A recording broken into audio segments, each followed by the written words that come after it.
hay que tener mucho cuidado con esto. Mucho cuidado con eso que se está difundiendo, porque eso empeora las cosas. Estamos frente a un conflicto de consecuencias impredecibles. Entonces, ¿Rusia qué dice? Bueno, pero yo no puedo tener un aliado aquí, no puedo tener a la OTAN. Son como el agua y el aceite. OTAN y Rusia, porque el pleito siempre ha sido entre Oriente y Occidente, y aquí hay dos potencias enfrentadas. Ustedes saben a qué se está jugando aquí, cuáles son los mayores activos, tanto Ucrania como Rusia, que son de los principales productores de materia prima de Europa. Señores, el conflicto Ucrania-Rusia sigue tomando cuerpo. Los informes que están llegando desde esta parte de Europa del Este no son nada halagüeños. Es terrible lo que está pasando, es algo que no tiene comparación, altamente preocupante. Mientras hay comisiones, tanto de Rusia como de Kiev, de Ucrania, que ya se han sentado en la mesa del diálogo, pero esto no ha detenido el enfrentamiento que prosigue y prosigue.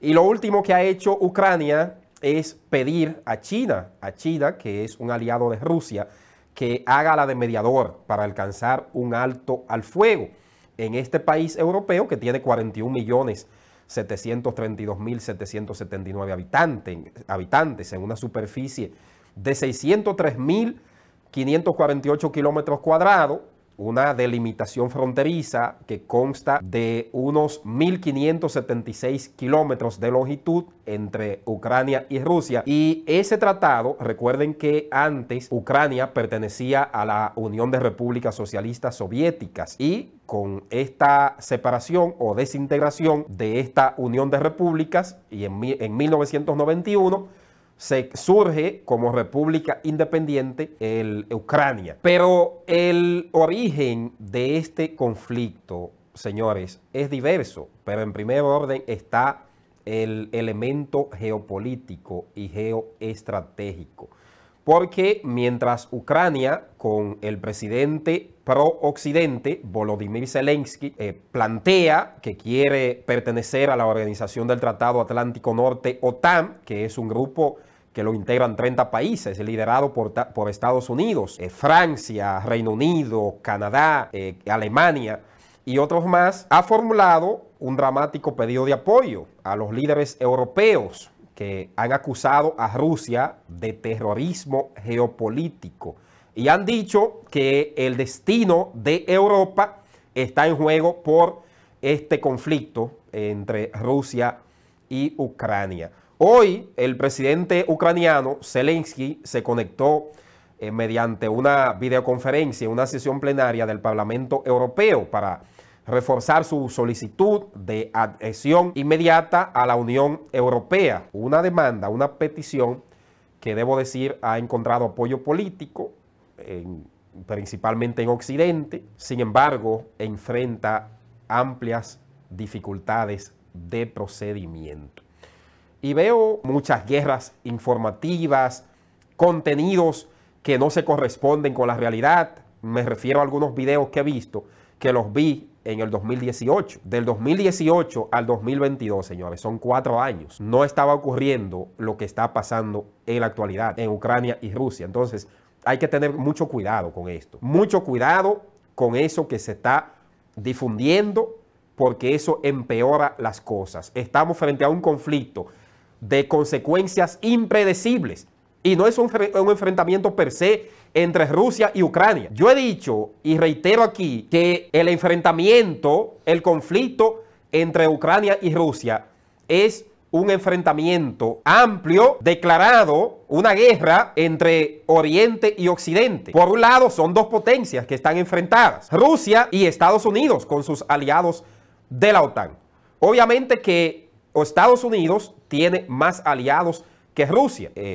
Los de la OTAN, cuando se habla de OTAN, a mí que nadie me venga con cuento. OTAN es sinónimo de guerra. Hay que preguntarse quiénes se benefician, a quién favorece más una guerra entre estos países en Europa, en el continente europeo. ¿A quién? Los que siempre han apoyado las guerras. La OTAN es parte de eso. Y ustedes saben qué es lo que aquí se está disputando. Además del control geopolítico, geoestratégico, que tiene sus orígenes en 1768, cuando se producían esos conflictos, la guerra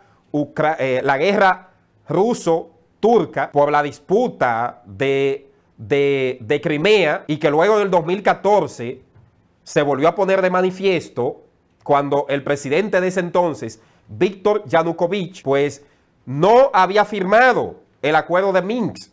¿Qué establecía este acuerdo de Minsk? La firma de un convenio con la Unión Europea, y fue impedido supuestamente por las presiones de Rusia, porque en ese momento le estaba ofreciendo importantes o mejores contrapartidas económicas, como la reducción del precio del gas y otros atractivos más. Esto catalizó un descontento, y el 24 de noviembre del 2014 miles de ucranianos se manifestaron contra el gobierno en ese momento en la capital Kiev, y ahí comenzó todo. Pero ese conflicto ucraniano y ruso no es desde ahora. Eso tiene sus orígenes de antaño, desde 1991 y más para atrás. Que no quieran venir a decir ahora que eso es solo con la anexión de Crimea en el 2014. Lo que pasa es que ahora se ha agudizado porque el presidente que está en Ucrania, Volodymyr Zelensky, quiere su adhesión a la Unión Europea. Y no conforme con eso, quiere su adhesión a la OTAN. Entonces, Rusia, ¿qué dice?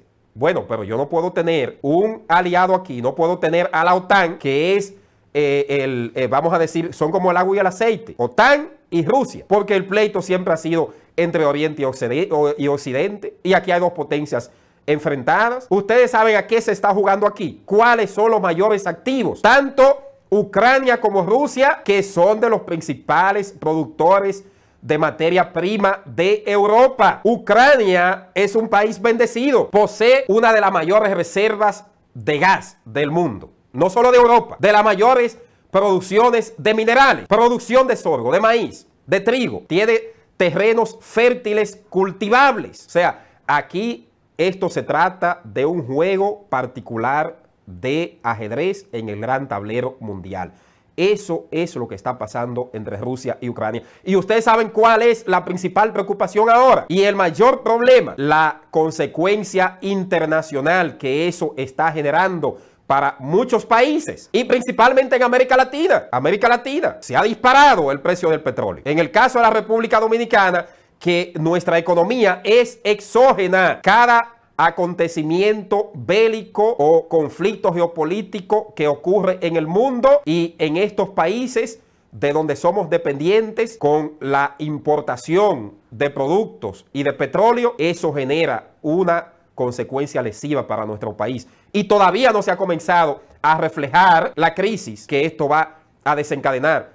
A nadie le conviene una tercera guerra mundial bélica. Existe una tercera guerra mundial, tecnológica, económica. Este conflicto tiene implicaciones económicas, financieras, para Occidente y para Oriente. Hay sanciones amplias en contra de Rusia. Pero Vladimir Putin se preparó, pero eso no quita que va a tener un ahogamiento a sus ciudadanos en Rusia, porque 600.000 millones de dólares que él desempolvó, vamos a decir, eso no basta, porque cuando Occidente te acorrala, a pesar de que él tiene aliados en América Latina, aunque pocos, el caso de Venezuela y Cuba, pero eso no es suficiente, porque Occidente, Estados Unidos tiene más aliados. Entonces, yo lo que considero finalmente que este conflicto, esta guerra que se ha desatado entre Ucrania, entre Rusia, la OTAN, Estados Unidos, eso no es favorable, es altamente perjudicial tanto para Oriente, así como también para Occidente. Es lo que no quiere tener ahí a la OTAN cerca de Rusia, porque lo considera una amenaza. Y ustedes se imaginan que Vladimir Putin toque o oprima el botón nuclear. Imagínense ustedes lo que puede pasar. Eso que está ocurriendo ahora es una simple prueba de lo que podría suceder. Lo peor de todo es las vidas humanas que se pierden en estos conflictos. Eso es lamentable. Entonces, veo también una guerra mediática. Los medios de Occidente publican a su conveniencia. Los medios de Oriente también publican a su conveniencia. Y hay una guerra mediática y de manipulación, tanto de Oriente como de Occidente. Lo más importante es que aquí nos documentemos bien y que contrastemos las fuentes al momento de ver todas las informaciones respecto a este tema. Delicado, por cierto. Es delicado este conflicto geopolítico que está ocurriendo entre Oriente y Occidente y que algunos lo están aupando y echándole más leña al fuego. No es conveniente para ninguna de las dos partes, ni para nosotros, los países en vía de desarrollo.